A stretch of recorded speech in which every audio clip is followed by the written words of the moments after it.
So there are various laws that protect against race discrimination in the workplace. There is the federal Title VII law, there is the New York State Human Rights Law, and the New York City Human Rights Law.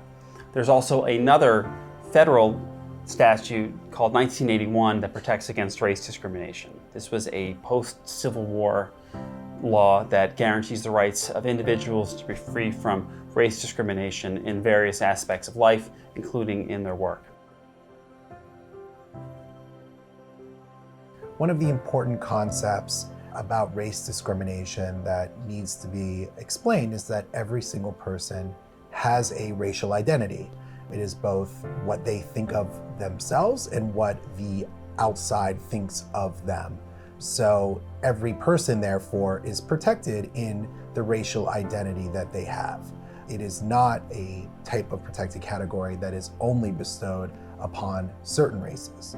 Racism can take many forms, and it can take many forms by different actors.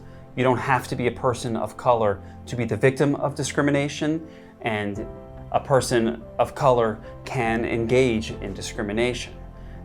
Anytime anybody is treated differently because of their race, that's race discrimination under the law.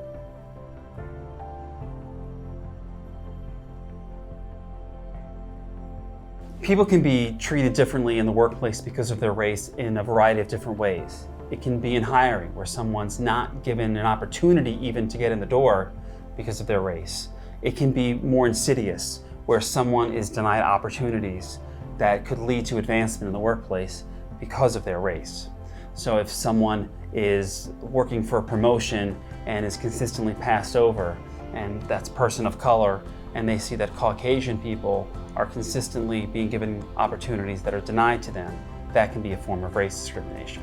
It's very rare for an employer to tell someone that they're being fired or demoted because of their race.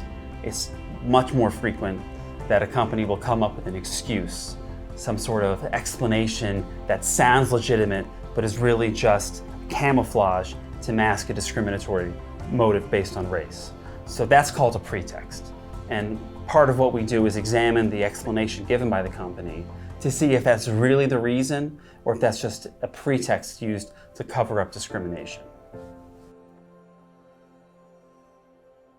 An exciting new protection for employees that falls commonly under race discrimination is recently enacted within the city law, and it protects people on the basis of their hairstyle.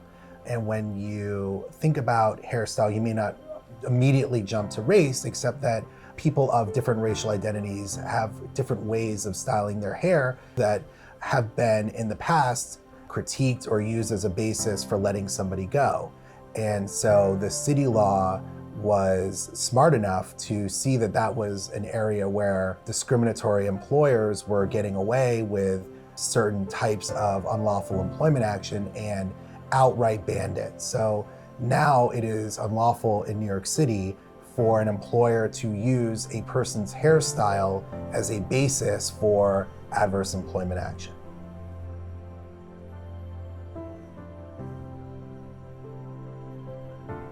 So the law doesn't guarantee anybody a job. No one's entitled to any type of benefit because they're a person of color. All the law guarantees is an opportunity.